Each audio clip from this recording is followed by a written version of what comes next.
Hey everybody, welcome back. I've got a lot to go over with you today, and we have plenty of time to do it. Episode 3 has been a little bit delayed because honestly, I had a thought and something I wanted to do, but recent events has got me in a different direction. So I'd like to welcome you guys back to Let's Talk About It. You can check the podcast out on Apple, Spotify, and YouTube. I have live video up at YouTube.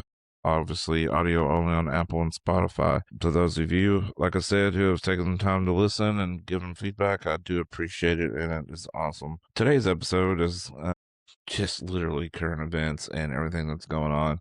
It's called political propaganda, and I'm seeing it more and more and more and more. So I got a few little issues to talk about that I keep seeing, and it's these. I'm going to go ahead and just state it for the record. These are my opinions, my thoughts, and if I'm wrong, I'm wrong. Prove me wrong. Tell me, and don't just say you're wrong. Give me some evidence on it, so I know that. Hey, I'm cool with that. I'm cool like that. If you can say that what I'm saying is wrong, and then if you can come back and give me proof, and if I'm wrong, cool. That's the way it is. I would rather be proven right than not be told that I was wrong and keep sounding like a bumbling idiot. But over the last couple of weeks, guys, I keep seeing we've had the ICE situation in Minnesota, the Epstein files release. Now we've got the SAVE Act on the docket, and people are going crazy about that. And we got celebrities who just did the Grammys and all that jazz, and their moronic opinions. Like nobody won. I mean, nobody asked for my opinion. I'm not asking for their opinion. I want them to make cool movies and, blow my mind on the cinema or, make good music that I can jam to. One of the statements that kept getting thrown out there is nobody is illegal on stolen land. Tells me exactly where the state of being is and how our education system has quite literally failed these said individuals. Like you either didn't pick up a history book, you didn't pay attention to school, and you made it on your looks and your music, and that's about it. I even have friends that I was in school with that we had the same class is all about nobody's illegal on stolen land. Like political propaganda is the name of this game. I don't know if most people know, and I know I sure didn't up until, a few months ago about Project Mockingbird. So during COVID in 2020,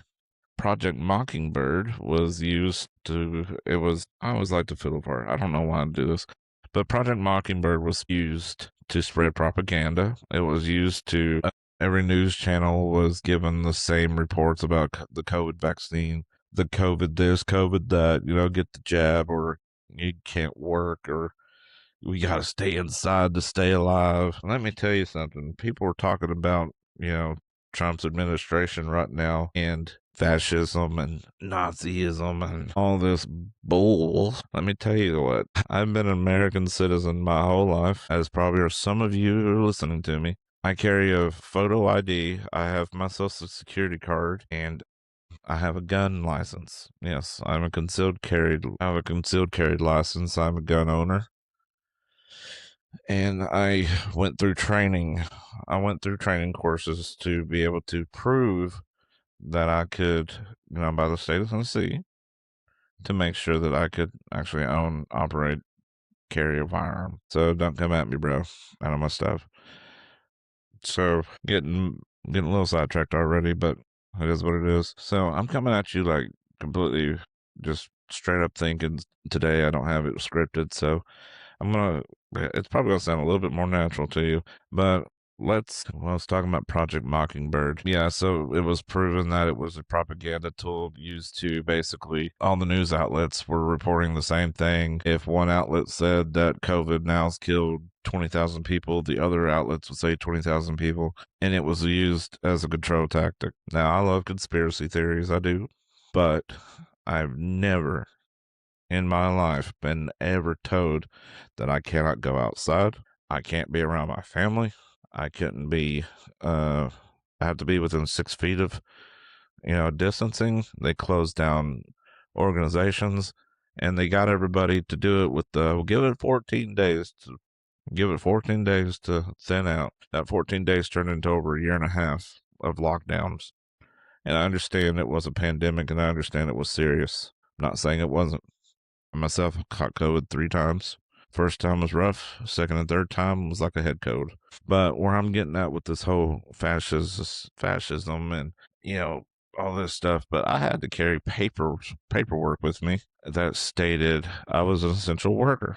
And if I got caught outside of curfew in the United States, man, if I got caught outside of curfew, it was, yeah, I could go to jail. But I had to show proof of paperwork because I was working a night shift. I had to show paperwork that said I was an essential worker and was designated to be at work at this time. You want to talk about a taste of fascism and a taste of, what it was like to be under a authoritarianism dictatorship? Think back to 2020 for about a year and a half until about midway through 21 before they started changing policies and then they started changing, as they got more information about it. I mean, I get it. They did what they thought was good, but at the same time, it was very bad. But not to get on COVID, but this whole fascist Trump this, Trump that, and Trump's administration's doing this, and listen. I voted for Trump first couple times. I did not vote for him the third time. I don't care to tell you that. Simply because I felt like as a lame duck president, it was probably going to go a little bit wild, and I did not care to be a part of that. I mean, I did vote. I did not vote for Kamala. Do not worry. I would have not voted for that. I would have not voted. I would have not voted to save a vote on that mess. But I was kind of like an RFK, and I do like RFK. I think he's a pretty good dude. It just hurts the wild stuff from Theo Vaughn's podcast, though. If you haven't heard that, go check out Theo Vaughn podcast. Listen to his RFK interview, but it's pretty wild. It's good. I'm getting a little ahead of myself.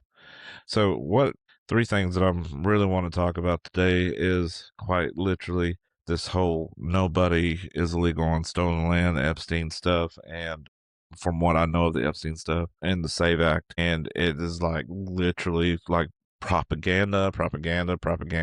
Politicians are literally standing up there in groups saying that women are stupid, saying that women it was what was it 70 it's like 70% of American women couldn't vote, and they're all like, it's the squad. If you know anything politic wise, it's the squad, and that would be AOC, Rashid, whatever her name is. I don't care for her one bit. I remember her election day, and she was recorded like it wasn't what am I going to do to help my district and help my incumbents and what am I going to my constituents, what am I going to do to make the world a better place, as you should look to do if you're a politician in the United States of America. What can you do to help, not add to a problem?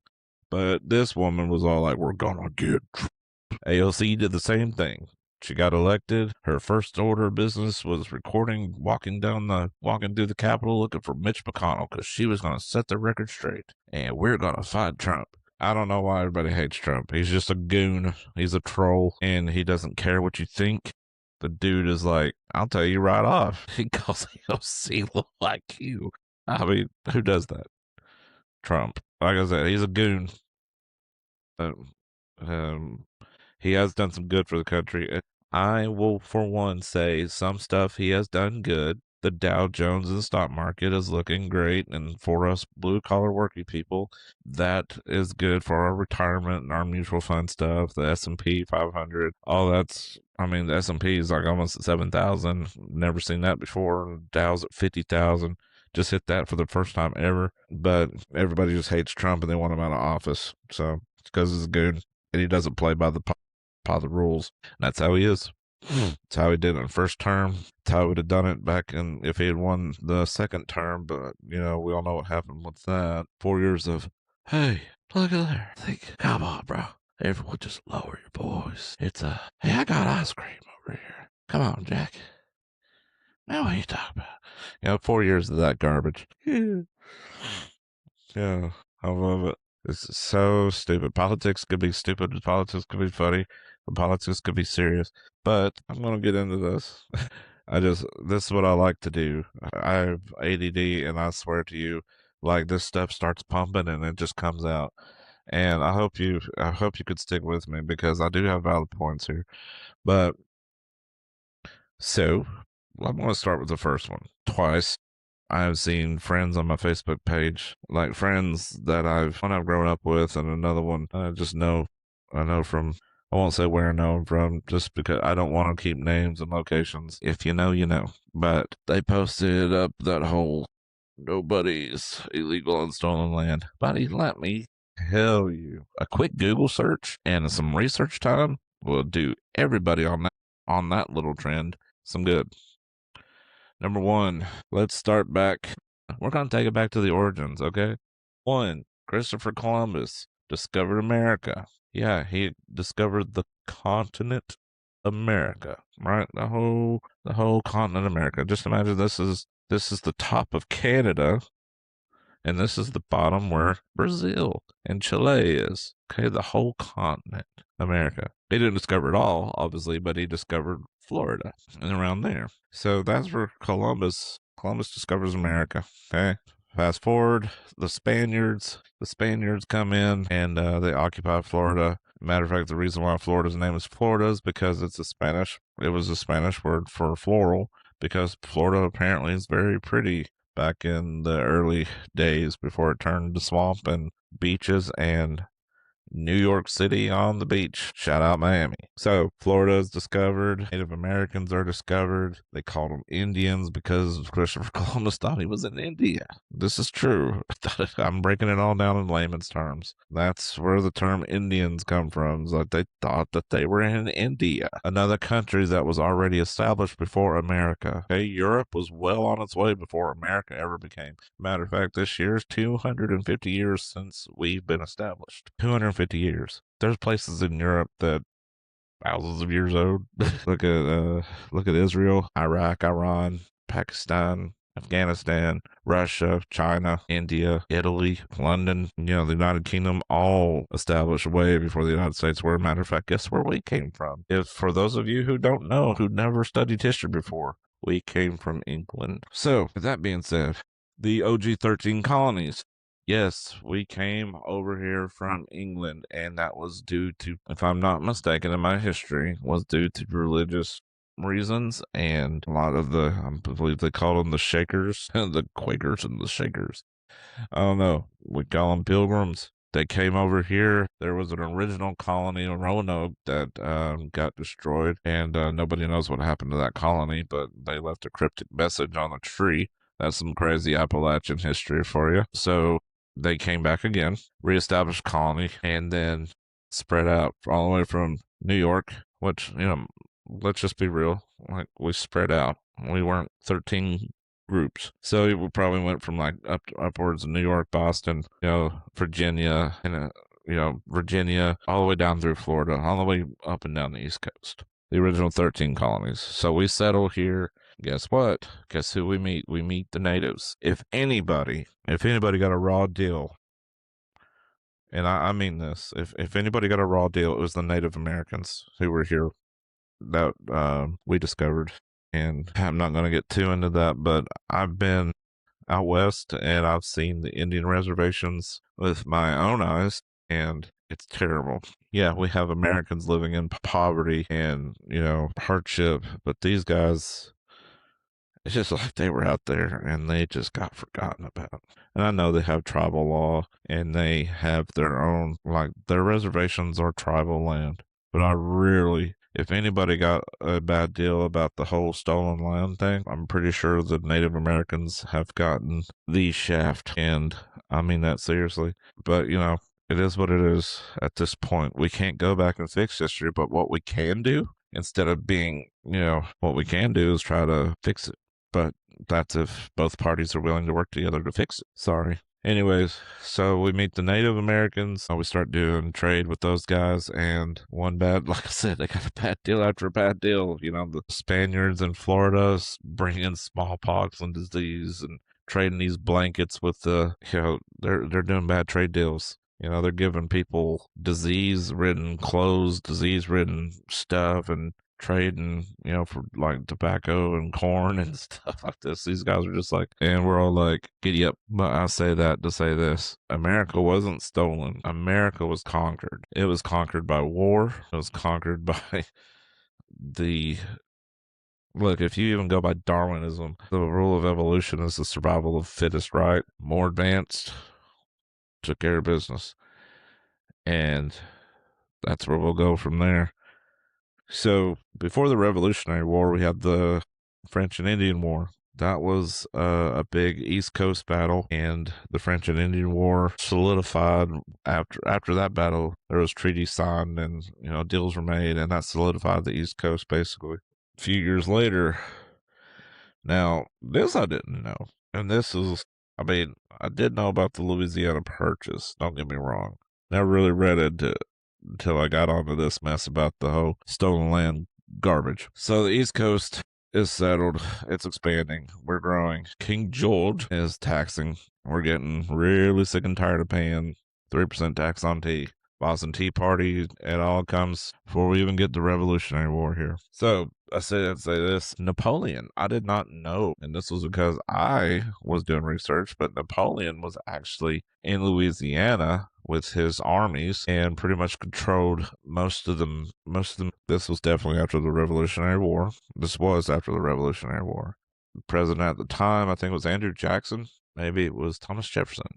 Don't remember. But sent people down to Louisiana to purchase Louisiana from Napoleon, because Napoleon was using the funds from the Louisiana Purchase, to fund his European campaign. So we bought from Louisiana all the way to basically North Dakota, that whole Midwest. We purchased that from Napoleon. He conquered it. He controlled it.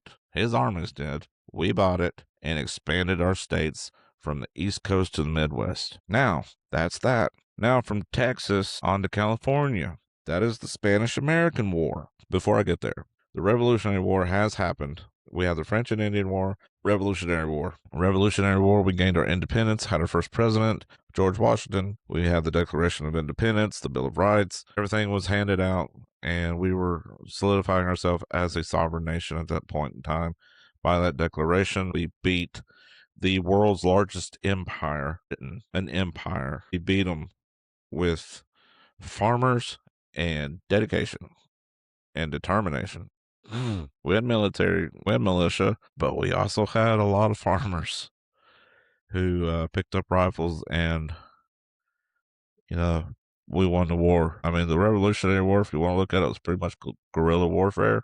How little it was under Washington's command, between guerrilla warfare, colonial warfare, and everything else, somehow or another, we beat back the empire and won our independence. And we won the Revolutionary War in 1776. The birth of our nation was 1776, when everything was signed and dated. We solidified the East Coast at the point of the Revolutionary War. We've solidified the Midwest with the Louisiana Purchase. Now let's go from Texas all the way to California. The Texas to California was the Spanish-American War. And this is where you hear about the Alamo and Davy Crockett. Davy Crockett was a volunteer from Tennessee. He was a senator and was very adamant about the Spanish-American War. One of his famous last words was, "To hell with y'all, I'm going to Texas." And he went to Texas. He left Congress, went to go fight in the Spanish-American War, obviously died in the Alamo. The Alamo was kind of like the big fight, the big last stand, if you will. But during that, after that war reached its head, the Spanish-American War, the Treaty of Guadalupe was signed, and that treaty established borders from Texas, between Texas and Mexico, and also included a land grab from Texas to California. So our border at that point has now been expanded to the west coast, and Mexico gave up land. Part of the treaty. Part of the treaty. Mexico gave up land. The borders were set between the two countries. That's it. Yeah, at one time that land belonged to Mexico. And I've heard Mexican Americans say that, oh, this land belongs to Mexico. Mexico, man.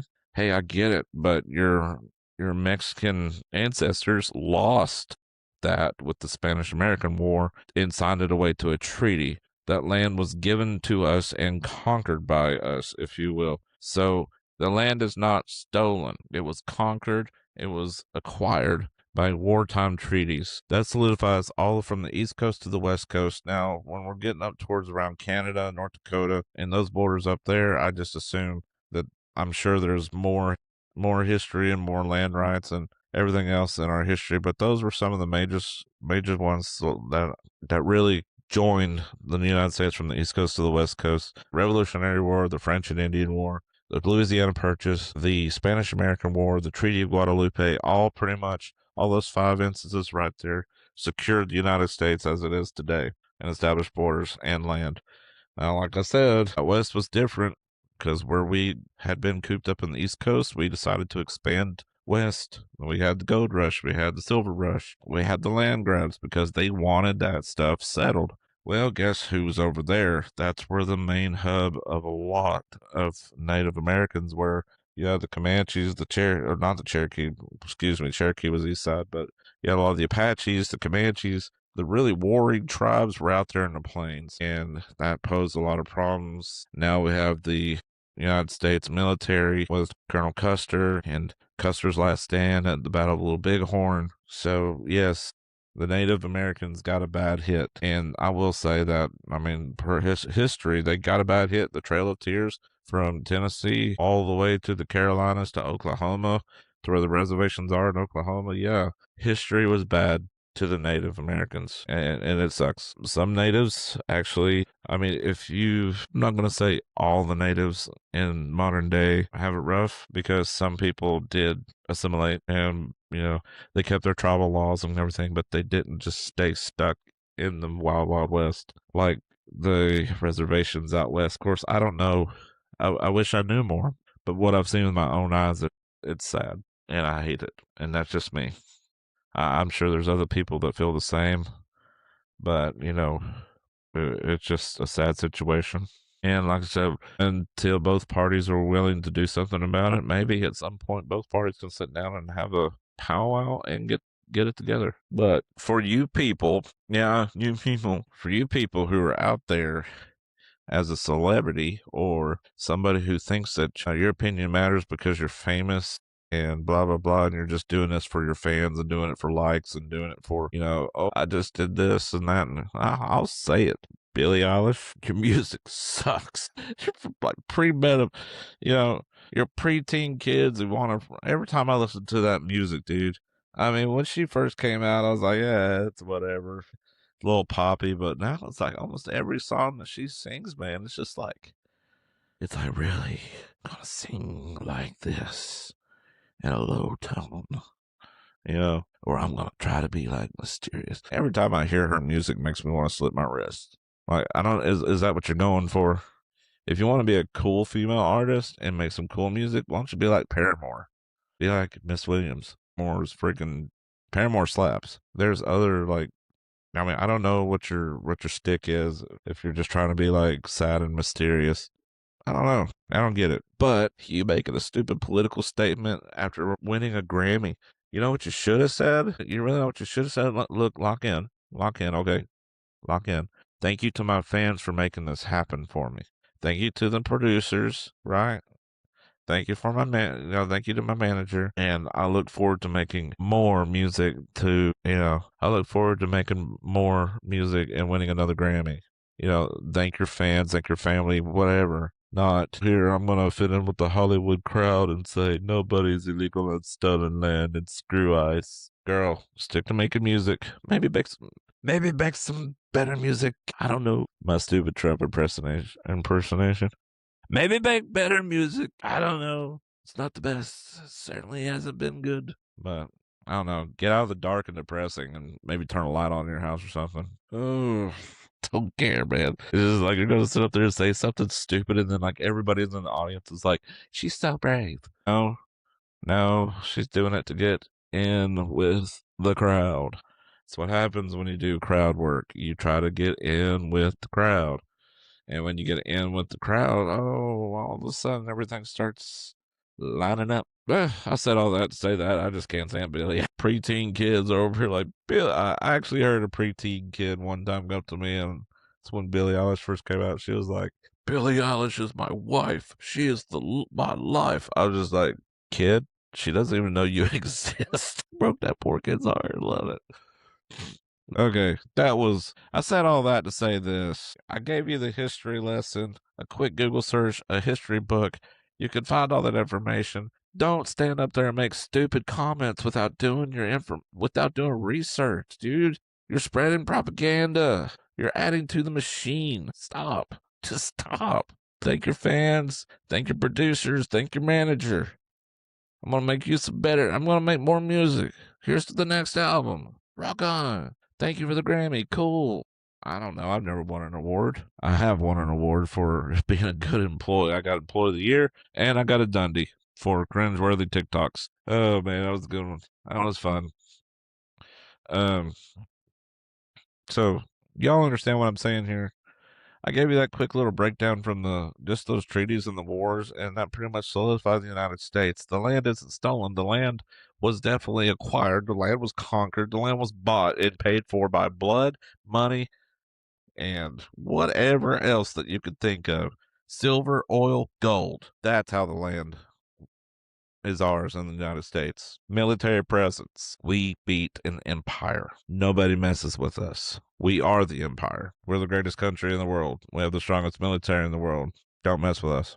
Okay. So the next thing I've been hearing and seeing a lot of, and I'm really, really hope that this is fake because it really sucks. And I'm just seeing a lot of the Epstein files. Yeah, we knew out of the gate that the sex trafficking, the child trafficking, the drugs, all the dirty politicians, anybody that's attached to that island has basically got a mark on them now. And believe me, they're even saying Trump's in there. People are like, he's in there listed 1,000,000 times. I'm like, Clinton's listed in there. GW is listed in there. Hillary Clinton probably is listed in there. I don't know. I wouldn't be surprised. She probably came after Bill. What are you doing over here, Bill? Well, I'm not having sex with you. I'm not having sex with that woman, but that one.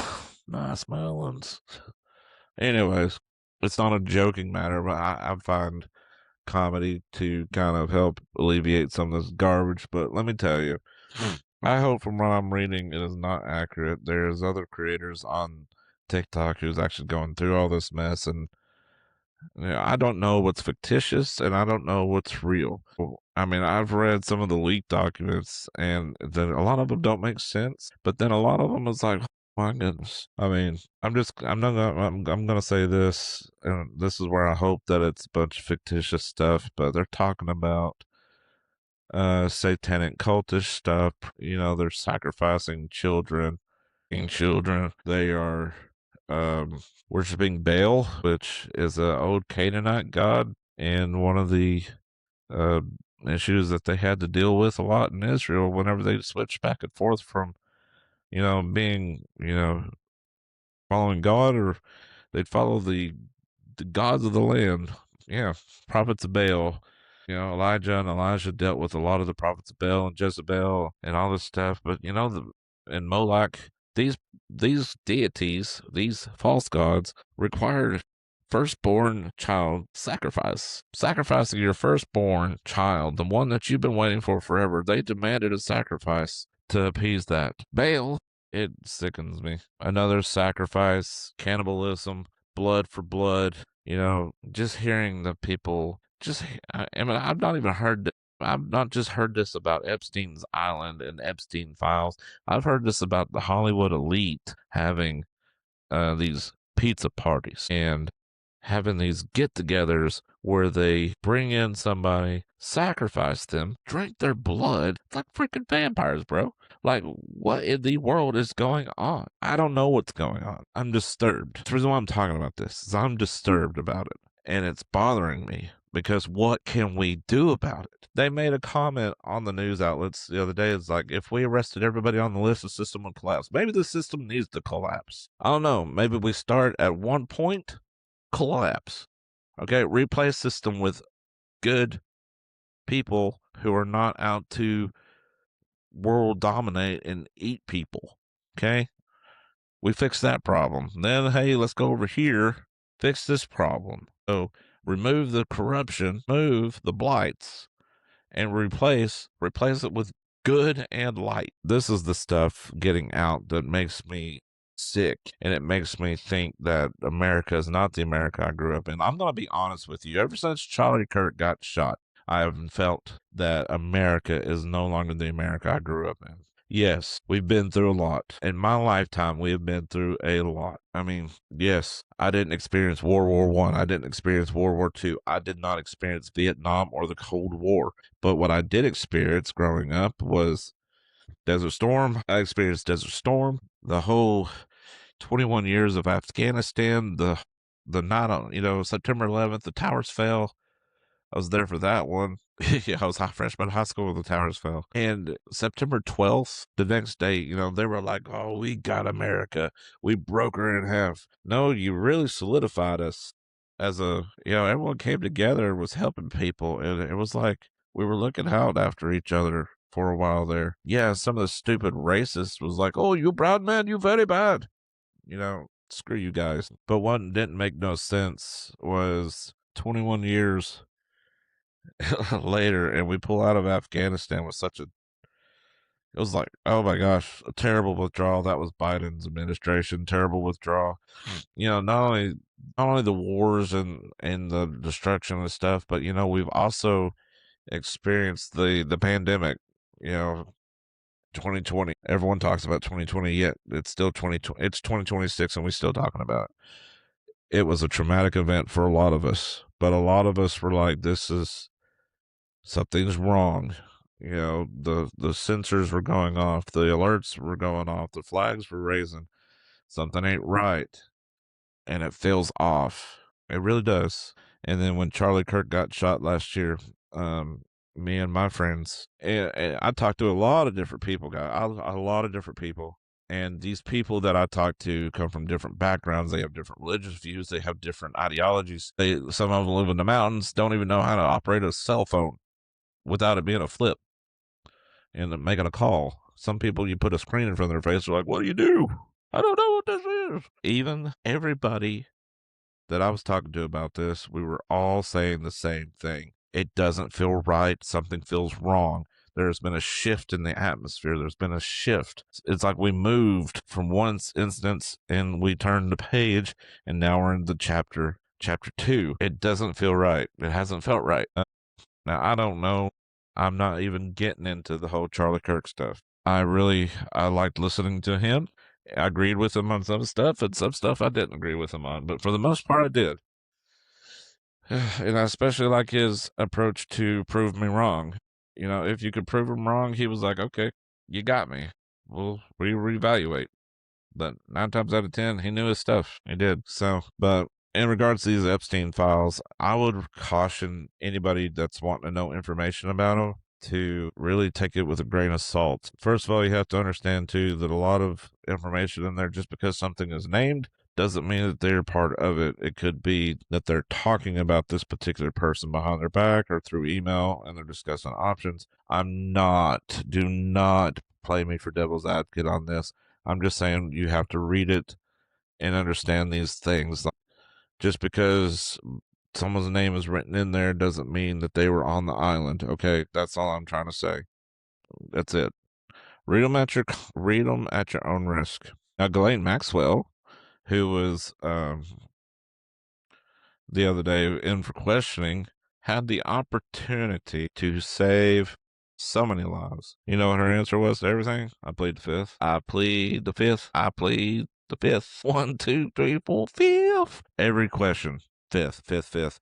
You know why? She knows something. If you didn't know anything, you wouldn't plead the fifth. What's she afraid of? Spending more time in jail? What are you afraid of, Ghislaine Maxwell? You afraid of saying, yeah, your man Jeffrey was definitely into vampiric pedophilia, child molestation, child trafficking, and you facilitated all this stuff, and you sat there and just watched it go down? You could literally take that knowledge that you have and name names.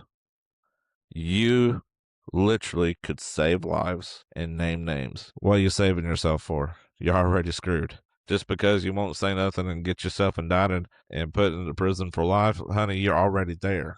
They just keeping you comfortable until they can get all this information out of you. Once they get information out of you, you're not getting clemency, honey. You're screwed. You got caught in a big one. Whether or not you'll get anything will happen to you, beats me. I hope the justice system works, and I hope the justice system puts you behind bars for affiliation. Yeah, if you freaking spill some beans, maybe they'll reduce your sentence some. But honestly, if you knew what was going on, or if you knew what was happening, I would spill the beans, it saves people's lives, and accept what's coming to you. Forget the save yourself aspect. Oh, I gotta save myself. Honey, you're already in jail. You've been in jail for years now. It's been a long time. Do the right thing. Do the right thing and save lives. You can save our children. You can save these kids. You can save, I mean, you know where all the trafficking rings are. I mean, you're with number one. You were his number two. Why wouldn't you save someone's life? You have the choice. Like, you can hear this. I mean, like anyone's listening to me, but you have the opportunity to do the right thing. You could do it, but no, you chose to plead the fifth because you're a good for nothing liar. You got caught, and you're like, yeah, I ain't giving nobody nothing. I get it. You're terrible. You're a terrible human being. And instead of possibly having a chance to redeem yourself a little bit, you're just like, nah. Moving on, guys. That's my spill about the Epstein files. I don't know a whole lot about them. I've just seen what I've seen, and it's disturbing. So please, take it at your own risk. Okay, last thing, we're gonna get close to wrapping it up here. The SAVE Act. These Democrats are so stupid. Oh my goodness, guys. They said 70% of women who are married can't vote because their ID doesn't meet, their identification doesn't match a birth certificate. Okay, here's how propaganda works. They are saying stuff without saying stuff. I pulled up Congress.gov. I typed in the SAVE Act. It gives a summarized version of it. Instead of you don't have to read 150 freaking pages, you can read the highlights of the bullet points. And it's got a hyperlink to it, so you can click on it and it take you right to the page. Congress.gov. Check it out. If you want to know the laws, Congress.gov. So the very first line in the SAVE Act, where they're all like, you can't vote without a birth certificate.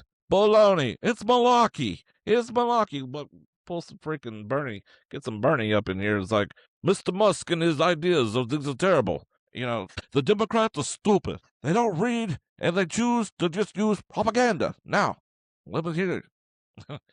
It cracks me up. It makes me freaking irritable. And it makes me aggravated that people will listen to the propaganda instead of doing research, and they will share it, and they will share it, and they will share it, instead of saying, hey, let's stop and look. What is one of the first things that you do in a situation? You assess the situation. You don't freaking go, oh my God, they said this. I can't vote. Screw the Republicans. I'm going to vote Democrat to get the SAVE Act. Screw the SAVE Act. Let me tell you something. The SAVE Act is basically safeguarding our integrity and fortifying our elections. We have, in the last, few years, experienced election fraud. 2016. Do I have to remind everybody how Trump won 16, and then over midnight, we wake up the next daggone morning and Biden's went, boom, bull, malarkey. It was a stolen election. Everybody knows it.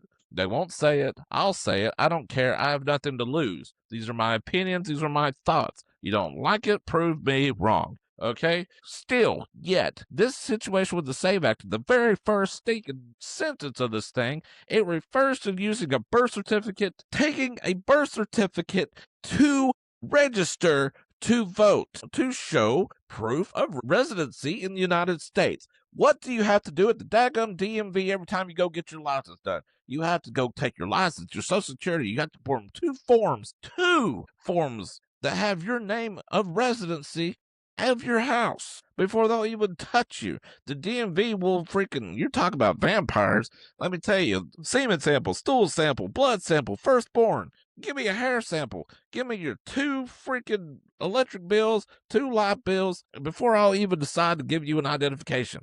You guys talk about getting it hard to vote? It's not hard to vote. What's going on here is new registered voters who have to register to vote. This is the very freaking first sentence in the bill. You have to bring a government-issued ID. You have to bring a birth certificate. Bring your Social Security card. You need hard proof evidence. Yes, if you have a passport, bring it. They will accept a passport. They're like, oh my God, lower middle class, poor people can't afford a passport. Yeah, no kidding. But why do I need a passport for? I ain't going to Mexico, Canada, or I ain't going across the pond. I went on a cruise last year. I took my birth certificate with me instead of a passport. It works. All they're saying in the SAVE Act is where they're getting the whole birth certificate from is like literally in the first sentence right there, saying all you got to do is when you go to register to vote.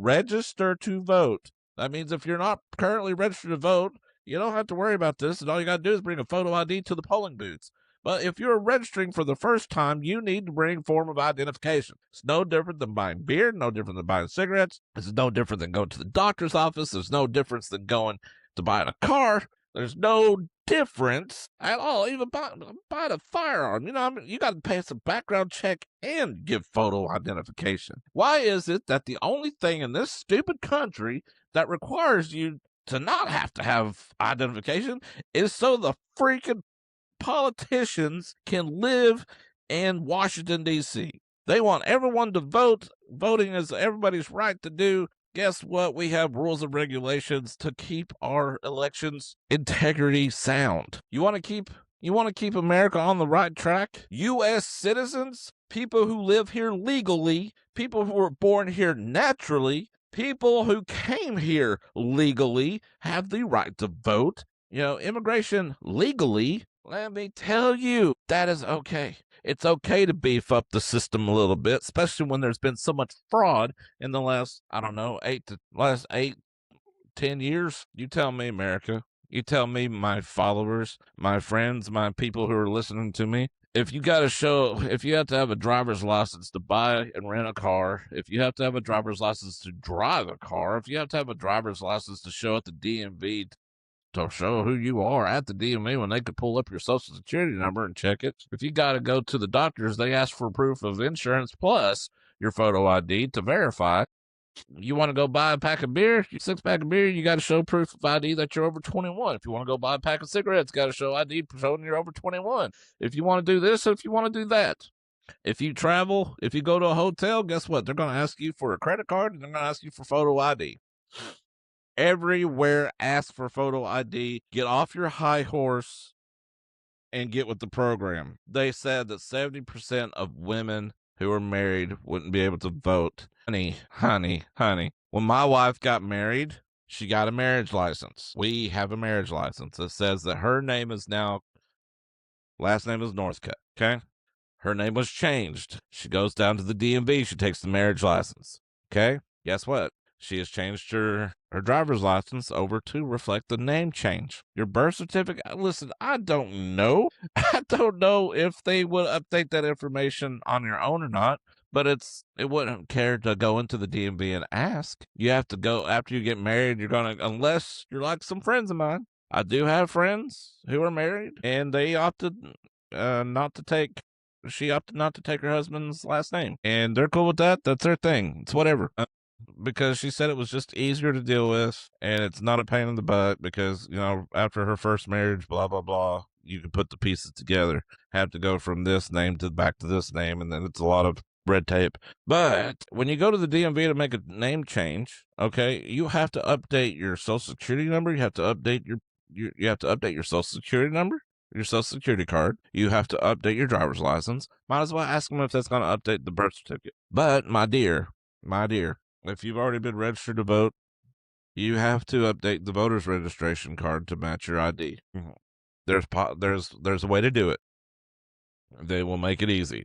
I'm pretty sure you go to a website, something voterid.gov, or you go down to the DMV and ask questions.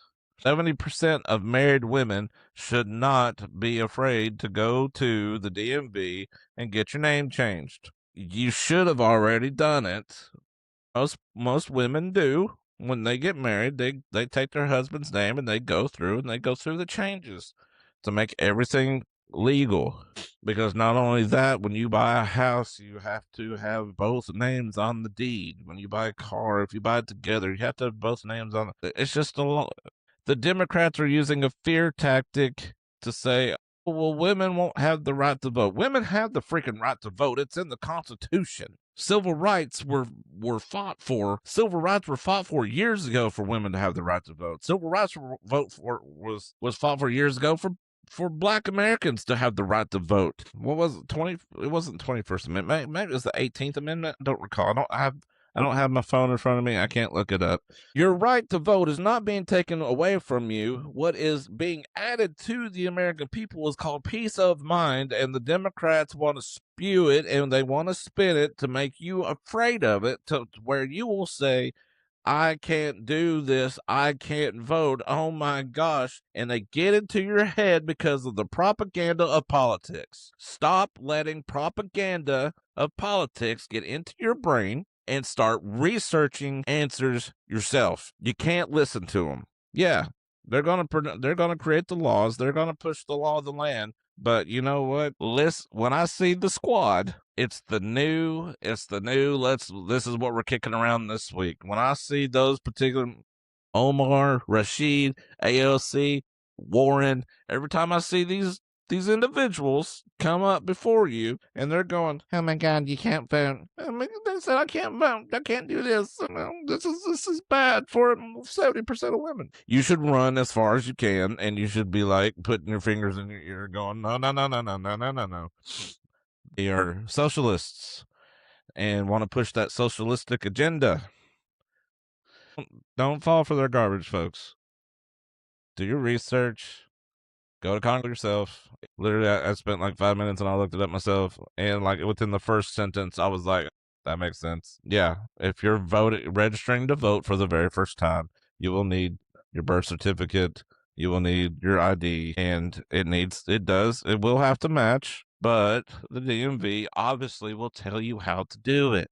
They're not going to let you just say, screw it. It doesn't match. Come back. You don't get to vote now. No, they just push fear. They push fear tactics. They push propaganda. They push all this bull crap. And I'm so sick of seeing it. Why I made this video today, guys. I am sick to death of propaganda and politics. And I like politics. But even I'm getting where I'm wanting to break from it. It's like I'm not seeing anything good.